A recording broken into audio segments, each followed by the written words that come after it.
4장 1절로 8절 말씀 우리 한 절씩 교독하겠습니다. 하나님 앞과 산자와 죽은 자를 심판하실 그리스도 예수 앞에서 그의 나타나실 것과 그의 나라를 두고 음이 명하노니 너는 말씀을 전파하라. 때를 얻든지 못 얻든지 항상 힘쓰라. 범사의 오래 참음과 가르침으로 경책하며 경계하며 권하라. 때가 이르르니 사람이 바른 교훈을 받지 아니하며 귀가 가려워서 자기의 사욕을 좇을 스승을 많이 두고 또 그 귀를 진리에서 돌이켜 허탄한 이야기를 좇으리라. 그러나 너는 모든 일에 근신하여 고난을 받으며 전도인의 일을 하며 내 직무를 다하라. 관저와 같이 벌써 내가 부음이 되고 나의 떠날 기약이 가까웠도다. 내가 선한 싸움을 싸우고 나의 달려갈 길을 마치고 믿음을 지켰으니 이제 후로는 나를 위하여 의의 면류관이 예비되었으므로 주 곧 의로우신 재판장이 그날에 내게 주실 것이니 내게만 아니라 주의 나타나심을 사모하는 모든 자에게니라. 아멘. 오늘 저는 의의 면류관을 바라보며 라는 제목으로 말씀을 전하기를 원합니다. 이번 한 주간 동안은 저희들이 디모데 후서를 살폈습니다. 여러분들 매일 성경을 따라서 말씀을 묵상하도록 제가 권면하고 있는데, 여러분들 한 주간 저희들이 새벽마다 디모데 후서를 살폈습니다. 디모데 후서 The Second Epistle to Timothy라고 이렇게 영어가 되어 있습니다. 디모데에게 주는 두 번째 편지, 이런 의미입니다. 바울이 그의 믿음의 아들이요 또 말씀의 사역자인 디모데에게 주는 목회 서신입니다. 디모데 후서, 즉 두 번째 편지가 있다는 것은 첫 번째 편지가 있다는 것을 당연히 전제하죠. 그것이 디모데 전서입니다. 디모데 전서는 사도 바울이 1차로 로마 감옥에 투옥되었다가 2년 만에 풀려납니다. 풀려나서 그가 사역했던 여러 교회를 돌면서 그 가운데 이 사도 바울이 믿음의 아들인 디모데에게 주는 첫 번째 서신이 바로 디모데 전서라면, 디모데 후서는 그러다가 사도 바울이 2차로 체포되어서 감옥에 갇히고, 그때는 단순한 가택연금 상태가 아니라 완전히 로마의 깊은 지하 감옥에 갇혀 바로 사형언도를 받고 죽음을 앞두고 있었습니다. 여러분들 성지 순례 갈 때에 로마도 한번 코스를 넣어서 가는 분들도 계시는데, 거기 가보면 여기가 바로 사도 바울이 갇혔던 지하 감옥입니다. 그러한 설명을 들어본 분들도 계실 것입니다. 이때가 시기상으로는 바로 64년에서 65년입니다. 여러분, 64년에 어떤 일이 일어났습니까?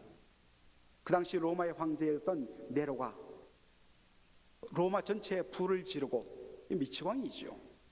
불을 지르고 나서는 그 불타는 로마 사람들의 아비규환의 모습을 보면서 노래하고 시를 지었던 이 아주 정신이상자입니다. 그리고서는 정치적으로 위기에 몰리자 이 모든 것을 돌리기 위해서 기독교들이 했다.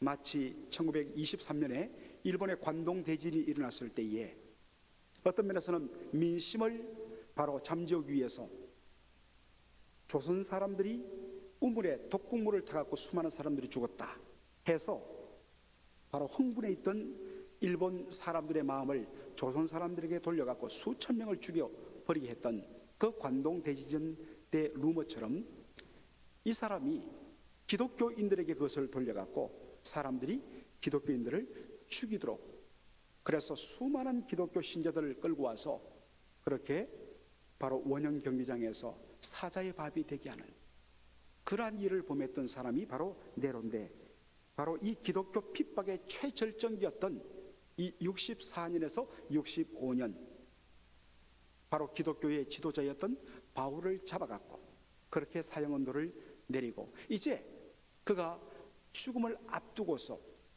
그의 사랑하는 믿음의 아들이요 그리고 목회 후배인 디모데에게 다시 한 번 더, 그러니까 여러분들 얼마나 그 당시에 믿음에 대해서, 기독교에 대해서, 신앙에 대해서 핍박이 심했겠습니까? 복음으로 말미암아 복음에 합당한 삶을 살기 위해서 핍박을 당하고 있는 디모데와 에베소 교회 성도들에게 바로 격려의 편지를 보낸 것이 디모데 후서란 것입니다. 디모데 후서를 여러분 한 주간 살펴보시면 알겠지만은 그 내용의 핵심은 계속 이겁니다. 복음에 합당한 삶을 살면서 고난을 능히 감당하라. 고난을 두려워 말고 복음에 합당한 삶을 살기 위해서 힘쓰라라는 것이 끊임없는 사도 바울의 권면이었습니다. 오늘도 그러한 권면이 이제 편지를 마감하면서 그러한 내용으로 채우고 있습니다. 자, 여러분들 2절 보시면 이렇게 되어 있습니다. 너는 말씀을 전파라.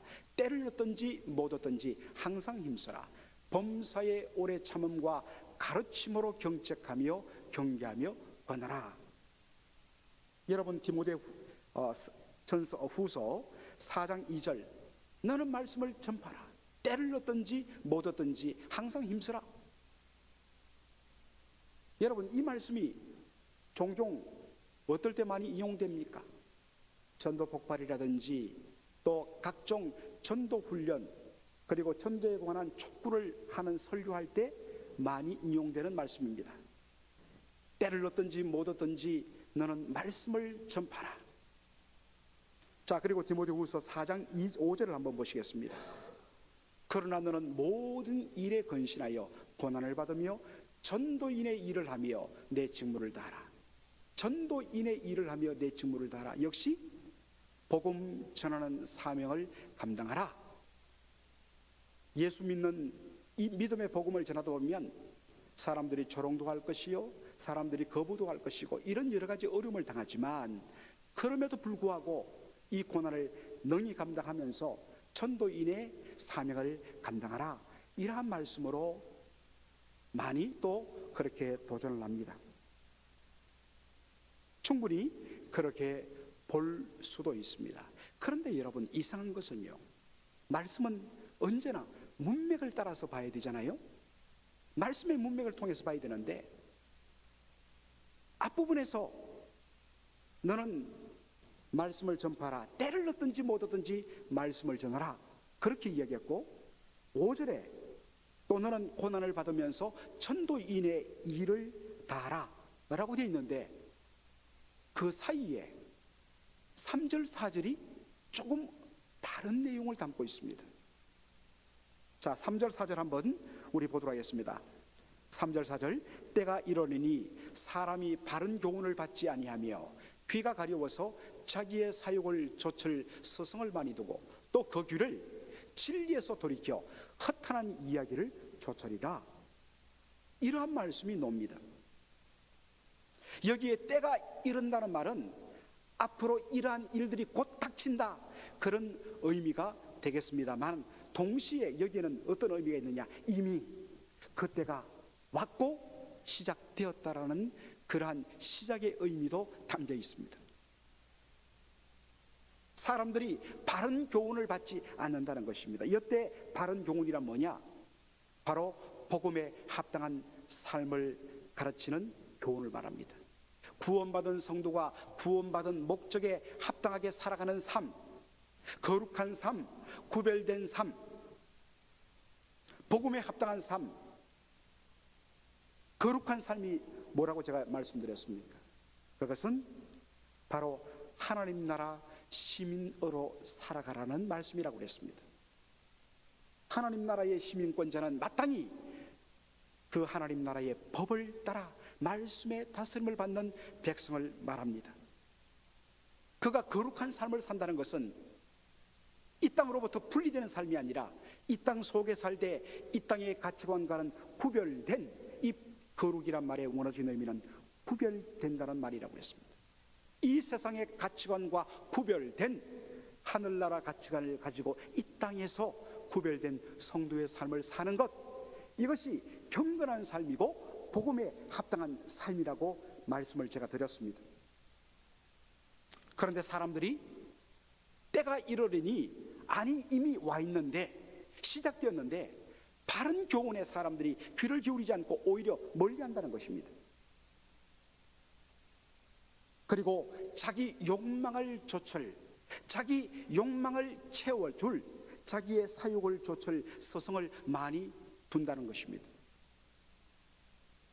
자기 귀를 즐겁게 하고 자기의 마음에 쏙 드는 그런 이야기할 사람들의 말에 귀를 기울이는 그런 일들이 일어난다는 것입니다. 귀를 진리에서 돌이켜 허탄한 이야기를 좇는 그러한 부분에 대하여서 말씀하고 있습니다. 사랑하는 성도 여러분, 우리 한국교회에서 많이 쓰는 그 표현 중에 하나가 뭐냐면 참 말씀이 좋다, 은혜 받았다. 정말 이 진리의 말씀을 원래 하나님께서 이 말씀을 통해서 우리에게 들려주고자 하는 그 말씀의 의도 그대로 드러내고 그 가운데 성령께서 은혜 부어주셔서 그 말씀에 온전히 내가 굴복됨으로 말씀이 좋습니다, 은혜 받았습니다, 원래는 그렇게 써야 되는데 문자 그대로 진리의 말씀이 우리의 마음속에 다가왔을 때 마치 그것이 우리의 영혼을 칼로 찌르고 쪼개는 그러한 고통을 동반하면서도 드러난 죄에 대해서 아파하며 화로다 나여 망하게 되도다. 형제여 우리가 어찌하면 좋을 거라며 탄식하며 말씀 앞에 항복하며 말씀 앞에 나간다는 의미에서 말씀이 좋습니다, 은혜가 넘칩니다 하면 할렐루야죠. 그런데 많은 경우에 말씀 좋다, 참 은혜가 된다, 이 말씀이 주로 어떤 경우에 쓰입니까? 내 생각과 일치할 때, 자기의 마음속에 들어있는 그 욕망을 탁 건드려주고 채워줄 때 우리는 감동받았다 그러고 말씀이 좋다 그러고 은혜 받았다고 말을 합니다. 그러다가 이 말씀이 진리의 말씀임에도 불구하고 자기의 영혼과 딱 부딪혀버리면 말씀이 은혜가 안 된다고 그러고 귀에 안 들린다고 그러고 은혜 안 된다고 그러고 말씀을 거부하는, 혹시 여러분 이것이 여러분의 모습 아닙니까? 그렇다면 이것은 오늘 본문이 이야기하는 자기 사역을 좇아서 자기의 사역을 좇을 서성을 많이 둔 것이요, 귀를 진리에서 돌이켜서 허탄한 이야기를 좇는 것과 같습니다. 사랑하는 성도 여러분, 자기의 귀를 긁어주는 메시지를 여러분 오히려 거부하십시오. 의식적으로 거부하십시오. 자기의 사역을 충족시키는 그러한 메시지를 여러분 밀어내십시오. 때로는 그것이 찌르는 칼과 같고 정말 내 영혼을 거울 앞에 발가벗은 모습으로 드러나는 그러한 부분을 우리에게 공급한다 할지라도 그것을 아멘으로 탄마음으로 여러분 받으셔야 합니다. 그래야 내 영혼이 삽니다. 그리고 그 말씀 앞에서 예수님 말씀한 실질적으로 손과 발을 잘라라는 말씀은 아니지 않습니까? 그와 같은 고통과 아픔을 수반하면서도 진리의 말씀을 좇고 하나님의 말씀에 순종하기 위해서 그렇게 애를 써야 된다는 것입니다. 이것이 마땅한데 지금 많은 그 당시 사람들, 이거 다른 사람들을 말한 것이 아니라 예수 믿는 사람들 안에 이런 일이 일어나고 있다는 것입니다. 이런 상황에서 말씀을 준비해서 바른 복음의 진리를 전해도 사람들이 듣지 않고 바른 교훈을 거부하고 자기 사욕을 채워주는 그러한 서성들을 두고 그것을 쫓아가려고 사람들의 모든 마음들이 그렇게 가는 그러한 상황 속에서 주어진 것이 디모데후서 4장 2절이요 5절의 말씀입니다. 너는 말씀을 전파라. 때를 얻든지 못 얻든지 항상 힘써라. 범사에 오래 참음과 가르침으로 경책하며 경계하며 권하라 라고 이야기하고 있습니다. 디모데후서 4장 5절에 그러나 너는 모든 일에 건신하여 고난을 받으며 전도인의 일을 다하며 내 직무를 다하라.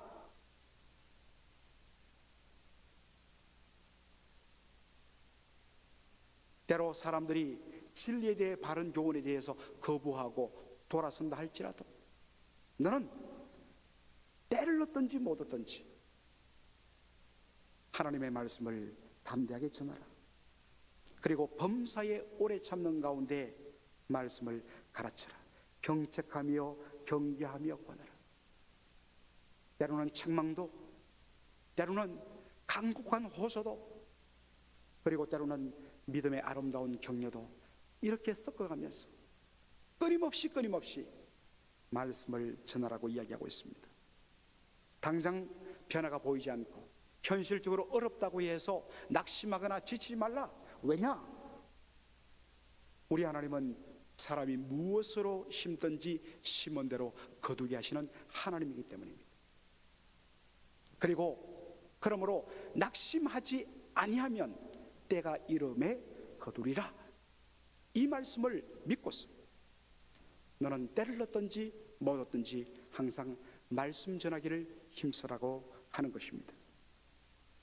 때로 사람들이 말씀을 거부하고 떠나고 돌아선다 할지라도 그로 인하여 고난을 당한다 할지라도 너는 전도인의 의무를 다하라. 전도인 할 때 우리는 복음을 전하는, 예수 믿으십시오 하는 그러한 전도하는 일을 하는 사람을 우리는 전도자 이렇게 이해합니다. 1차적으로 맞습니다. 그런데 문자 그대로 여기는 복음을 전하는 사람입니다. 예수 믿으면 구원 받습니다. 예수 믿으면 천당 갑니다. 예수 믿으면 영생 받습니다 하는 그 복음만이 아니라 그것을 근본으로 하여서 그리고 믿는 자에게 요구되는 천국 시민 노릇하는 것, 복음에 합당하게 사는 것, 거룩한 삶을, 구별된 삶을 사셔야 됩니다. 그것이 하나님을 기쁘시게 하는 일입니다. 이것 다 포함한 복음을 전하는 자, 바로 전도인입니다. 끊임없이 전하라는 것입니다. 내 직무를 다하는 것입니다. 사람들이 그것을 듣기 싫다고 해서, 사람들이 거부한다고 해서, 불편히 여긴다고 해서 전하지 말고 거부하는 것이 아니라 하나님의 말씀을 제대로 전하라고 이야기하고 있습니다. 고난 때문에 그러한 말씀을 전하는 것이 대단히 어려운 현상, 이런 어떤 상황에 놓인 디모데, 야 이거 그만둘까? 사람도 좋아하지 않는데 왜 이렇게 내가 힘들며 고생하지? 그러한 어려움에 처했던 디모데에게 이 서성의 유언적인 편지는 바로 하나님께서 그를 향한 위로와 격려의 메시지가 되었을 것입니다. 다시 일어서는 거죠. 바울은 편지를 마감하는 시점에서 바로 자신의 삶을 이제 정리하고 회고합니다. 디모데후서 4장 6절에 관제와 같이 벌써 내가 부음이 되었고 나의 떠날 기약이 가까웠다라고 이야기하고 있습니다. 정말 인생을 오래 살고 연세가 많이 드시면 어른들이 그런 이야기하죠. 자신의 죽을 날을 감지한다고. 그런 감이 들면 여러분, 오늘 이 바울이 했던 이 고백을 여러분 정말 갖고 마지막으로 실험하셔야 돼요. 그런데 이것은 꼭 연세가 80 이상 되신 어른들에게만 해당되느냐? 그렇지 않습니다.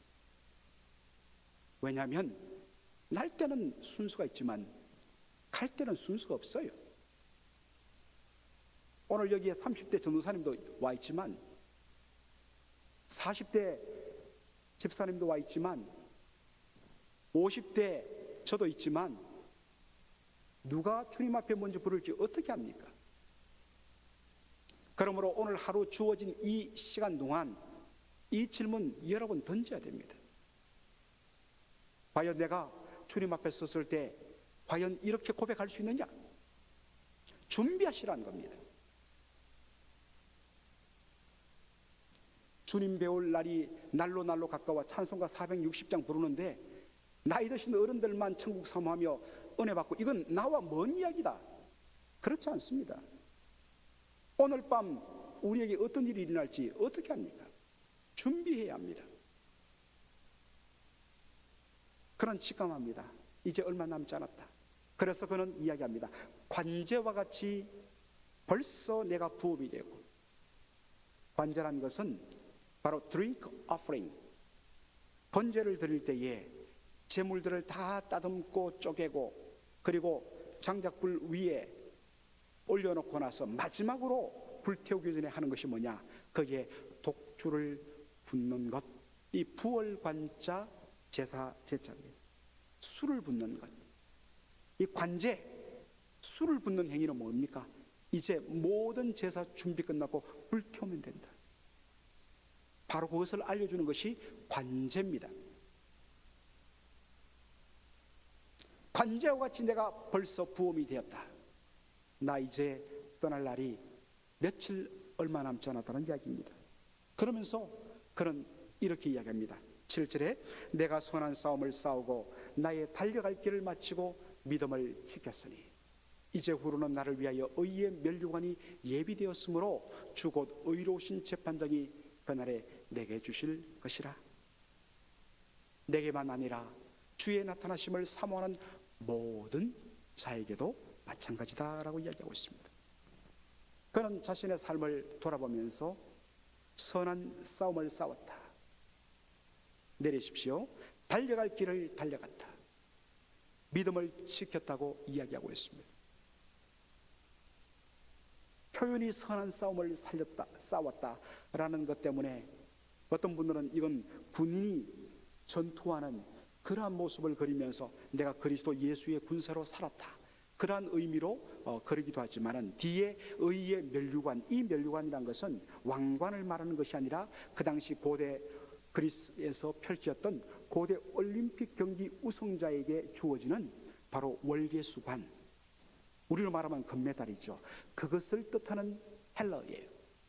그렇기 때문에 사도 바울이 여기에 선한 싸움을 다 싸우고 달려갈 길을 마치고, 이 달려갈 길이라는 것은 바로 레이스를 말합니다. 운동장에 있는 레이스를 끝까지 달렸다는 것입니다. 그리고 믿음을 지켰다. 이 믿음을 지켰다는 것은 나 끝까지 환난이 오고 핍박이 와도 예수 믿는 것 포기하지 않았다. 그 의미보다는 하나님 앞에 끝까지 faithfulness, loyalty, 충성을 다했다는 말입니다. 최선을 다해서 경주하고 자기 사명에 대해서 모든 것을 쏟아내고 그리고 우리 하나님에 대하여 사랑과 경외의 마음으로 충성을 다했다. 오직 주님만 바라봤다. 자기가 그렇게 했더니 얼마만큼 성공했고 얼마만큼 많은 열매를 거뒀고 그건 중요하지 않습니다.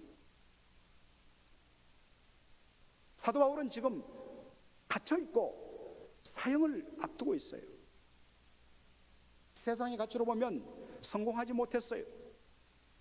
불행한 인생으로 마감합니다. 그러나 그는 자기가 무엇을 얻었는가, 그것으로 자기가 판단하는 것이 아니라 얼마만큼 내가 최선을 다해서 달렸으며 얼마만큼 내가 사명에 대해서 모든 것을 쏟아냈으며 그리고 얼마만큼 주님을 사랑하며 주님 앞에 충성했는가, 그 자체로서 감히 그렇게 고백한다는 것입니다. 여러분, 왜 이렇게 사도 바울이 마지막까지 고난을 감당하면서 자기에게 주어진 이 사명을 마지막까지 이렇게 최선을 다해서 완수했을까? 물론 하나님께서 그를 위하여서 예비한 의의 면류관, 영광의 그 면류관을 바라보면서 그가 달린 것도 맞습니다. 그러나 그것 앞서 그가 바라봤던 것은 무엇이었습니까? 디모데후서 4장 1절의 말씀 보시겠습니다. 디모데후서 4장 1절, 하나님 앞과 산자와 죽은 자를 심판하실 그리스도 예수 앞에 그의 나타나심과 그의 나라를 두고 엄히 명하노니,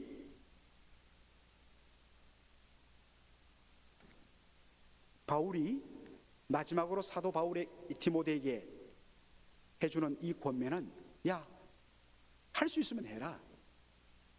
그러나 힘들면 포기해라. 그만두어줘 좋다. 치사 선택의 문제가 아니란 것입니다. 엄히 명한다고 이야기하고 있습니다. 반드시 지켜야 된다는 것입니다. 생명을 걸고 지켜야 된다는 것입니다. 왜냐? 이 명령은 누구 앞에서 주어지는 명령이냐? 산자와 죽은 자를 심판하실 심판장이신 예수 그리스도 앞에서 내가 너희에게 엄히 명하는 것이기 때문에 그렇습니다. 그의 나타나실 것과 그의 나라를 두고 엄히 명한다.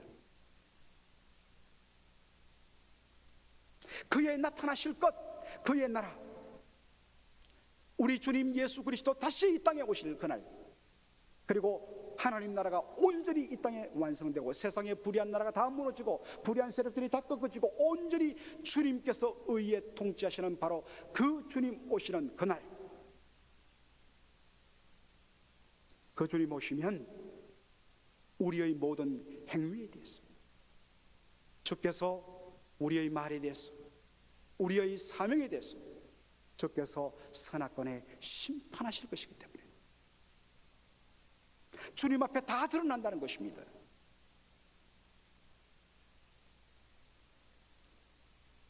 주님 오실 때에 그분 앞에 모든 것이 드러나는데 그때 할 말이 있어야 되지 않겠느냐?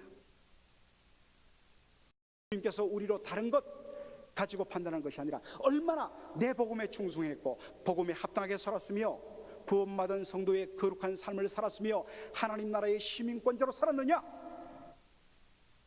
이 땅에 내가 얼마나 큰 성공을 했고 얼마나 내가 공부했고 얼마나 내가 큰 권력을 가졌고 얼마나 큰 목회를 했고 무슨 소용이 있어요? 하나님 앞에. 하나님 판단 기준 그거 아닌데, 내가 너에게 엄히 명한 그 명령을 따라서 선한 삶을 써왔느냐? 달려갈 길을 제대로 끝마쳤느냐?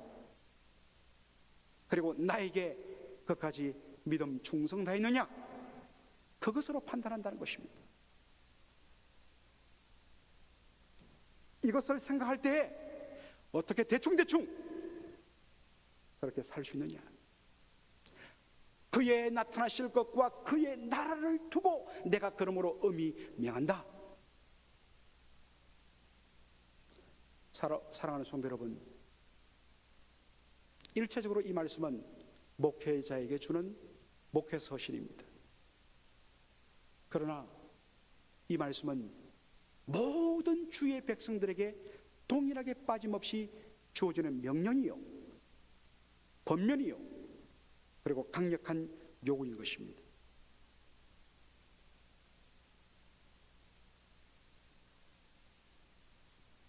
사랑하는 우리 연로하신 어르신들, 오늘 하루 종일 한번 여러분 삶을 이 말씀 빗대어서 하루 종일 한번 묵상해 보십시오. 나 정말 이렇게 바울이 고백한 것처럼 내가 예수 믿고 살았는가? 날 때부터 모태 신자로 태어났던, 아니면 이민생활, 힘들고 어려운 이민생활 하면서 예수를 믿었던, 벌써 예수 믿은 연조가 오래지 않습니다. 과연 내가 주님 앞에 이런 고백할 준비가 되어 있는가? 오늘 밤 아까도 말했습니다만 이것은 연로하신 어른들에게만 해당된 말씀이라고 했습니다. 갈 때는 순서가 없거든요. 여러분, 오늘 밤 주께서 우리를 부르신다면 여러분 숨이 넘어갈 때에 옆에 있는 가족들에게 여러분 이런 고백하고 떠날 준비가 되어 있습니까? 그리고 주님 앞에 섰을 때에 이 고백할 준비가 되어 있습니까? 하루아침에 되지 않습니다. 지금 그런 삶을 살아야 그런 고백을 할 수가 있는 것입니다. 만일에 우리가 그러한 부분에 부족하다면 누구 볼 것도 없어요. 이 말씀 붙들고 여러분 매달려야 합니다. 하나님 용서해 주십시오. 주님 살고 싶습니다. 이렇게 살고 싶습니다. 이대로 제대로 한번 예수 믿는 믿음에 경주하고 싶습니다. 주님께 제대로 한번 충성하고 싶습니다. 그렇게 은혜를 주옵소서라고 기도하셔야 됩니다. 이거 응답받고 이 부분에 대해서 내가 몸부림치지 않고 여러분 내려가시면 안 돼요. 하나님 앞에 기도하면서 주여 그러한 은혜를 주셔서 내 남은 생에 그것이 하루든 이틀이든 한 달이든 1년이든 30년이든 40년이든 오늘 이 말씀 받고 그의 나타나실 것과 그의 나라를 두고 의미 명하는 이 말씀을 우리가 가슴에 삼고 품고 정말 주님 앞에 이 고백이 날마다 나의 고백이 되기를 그렇게 기도하고 살아가는 저와 여러분 되기를 주의 이름으로 축원합니다. 아멘. 기도하겠습니다.